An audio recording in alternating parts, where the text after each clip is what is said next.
Friday মানেই বিভিন্ন ধরনের দাওয়াত মানে হলো সেজেগুজে রেডি হওয়া। আজকে কোইন্সিডেন্টলি হানিয়ামি ড্রেসের সাথে আমার এই ড্রেসটা মিলে গিয়েছে। আর তোমরাই ডিসাইড করো আমার এই পার লুকটা বেশি সুন্দর হয়েছে নাকি এই গোল লুকটা। So hello everyone, welcome to my blog. আজকে সকাল সকাল ঘুম থেকে উঠে ডিসাইড করেছি যে আজকে একটা ডেইলি ব্লগ বানাবো, যদিও সবকিছু ক্যাপচার করতে পারিনি, তো যতটুকু ক্যাপচার করেছি তা তোমাদের সাথে শেয়ার করব।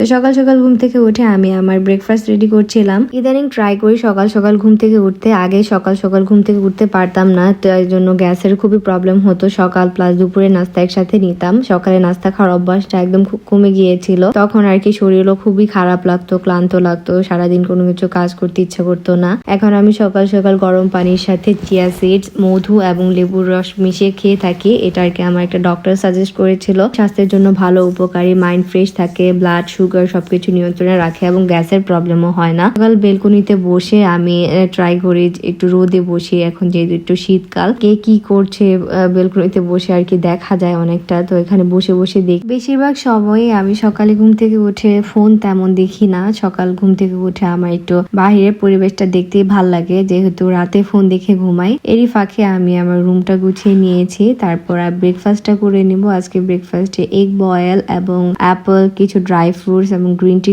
আমি আরেকটা দাওয়াত খাওয়ার কারণে সব ড্রেস ওই বাসাতে রেখে চলে এসেছি। আমি চেয়েছিলাম তোমাদের সাথে গেট ওয়েতে আরেকটা ভিডিও শেয়ার করতে।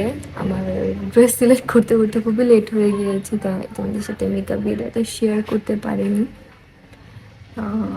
এখন আমি আমার ড্রেসটা চেঞ্জ করে নেবো। আমার ফুল মেকআপ অলমোস্ট ডান। আজকে হচ্ছে আমরা একটা বিয়ের দাওয়াত খেতে যাবো আর কি। আজকে দাওয়াতের জন্য রেডি হচ্ছি।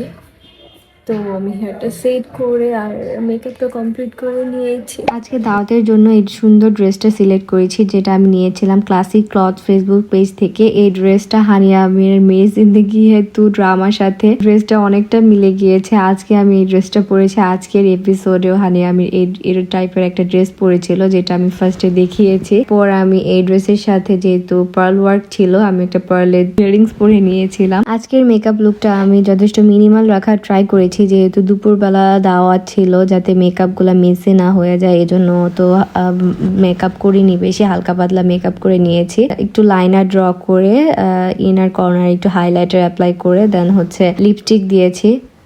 এরপর আমি পার্লের এই ফিঙ্গারিংসটা পরবো, যেটা আর কি রিয়েল পার্লের, আমি কক্সবাজার থেকে নিয়েছিলাম ফার্স্ট টাইম যখন গিয়েছিলাম। তো এই তো পার্লের লুকটা আমার রেডি। পার্ল ওয়ার্কের ড্রেসের সাথে পার্ল জুয়েলারি পেয়ার আপ করা ভালোই লাগছিল। এরপর ভাবলাম যে যেহেতু ওয়েডিং গেস্ট লুক, তো গোল্ডে কিছু পরা যেতে পারে, এই জন্য আর কি গোল্ড ট্রাই করছিলাম। দেন তোমাদের ভাইয়া বলছিল না গোল্ডে ভাল লাগতেছে বেশি, দেন গোল্ডই কনফার্ম করে ফেলি। তারপর আমি পরে নিচ্ছিলাম। এটা আর কি নিয়েছিলাম আমি গোল্ড ফিনি থেকে। গোল্ড পছন্দ না এমন কোনো মেয়ে নেই, সবারই গোল্ড কম বেশি সবারই পছন্দ। তো আমি ট্রাই করি এখন বিয়ের পরে ট্রেডিশনাল থাকার জন্য, আর বিভিন্ন ধরনের দাওয়াত বা অকেশনালি ট্রেডিশনাল লুক দেওয়ার জন্য।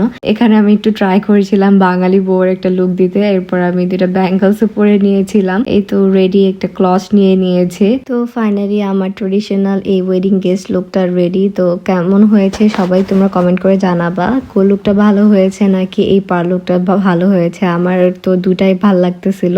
তোমার ভাইয়ের কাছে গোল ভাল লাগতেছিল, আমার কাছে পার্লের এই লুকটা বেশি ভাল লাগতেছিল। তারপর এখানে আমরা একটা ফিট চেক ভিডিও বানিয়েছি, যেটা আসলে একটু সুন্দর হয়েছে আই গেস। তো এখানে হাসি আসতেছিল, নিচে হচ্ছে সিমি আছে, ও তাকিয়ে দেখতেছিল আমরা কি করতেছিলাম। এরপর বাহিরে এসে একটু ভিডিও করলাম, ভাবলাম যে সবাই আসতে লেট করছে তাই একটু ভিডিও করি। আমি আজকে আগে আগে রেডি হয়ে গিয়েছিলাম। এরপর চলে গেলাম আমরা দাওয়াতের ওইখানে আবার পিছনে সুন্দর একটা জায়গা ছিল, ওই জায়গাটাতে আবার বাগান টাইপের, এখানে ছবি ভিডিও নিচ্ছিলাম। আমরা দুজন হাঁটাহাঁটি করছিলাম। আমি আর কি সকলের ভিডিও নেই না, অনেকের অন ক্যামেরা প্রবলেম থাকে। তারপর আস্তে আস্তে আমাদের রাত হয়ে গিয়েছিল। আর ফ্রাইডে নাইট মানে হচ্ছে মেরে জিন্দেগি হেতু আই থিঙ্ক সবারই একটা অবজেশন কাজ করে এই পাকিস্তানি নিউ ড্রামাগুলোর উপর। তো ফাইনালি কামিয়ার আর আয়রার বিয়ে হয়ে যাচ্ছিল। ওই দিন বাইরে থেকে আসার পর শরীর খুবই ক্লান্ত লাগছিল, আর আমি যে ফ্রেশ হবো ওইরকম শক্তি শক্তিটুকু পাচ্ছিলাম না। দেন তোমাদের ভাইয়াকে বললাম আমাকে একটা কফি বানিয়ে দাও। দেন আমি কফি খেতে খেতে তো ড্রামাটা দেখতেছিলাম। যাই হোক, অ্যাজ এ নিউ ক্রিয়েটর আমার অনেক কিছু প্রবলেম হতে পারে, বা আমি অনেকের ব্লগ দেখি ইন্সপায়ার্ড হই, বা অনেকের কন্টেন্ট দেখে আমি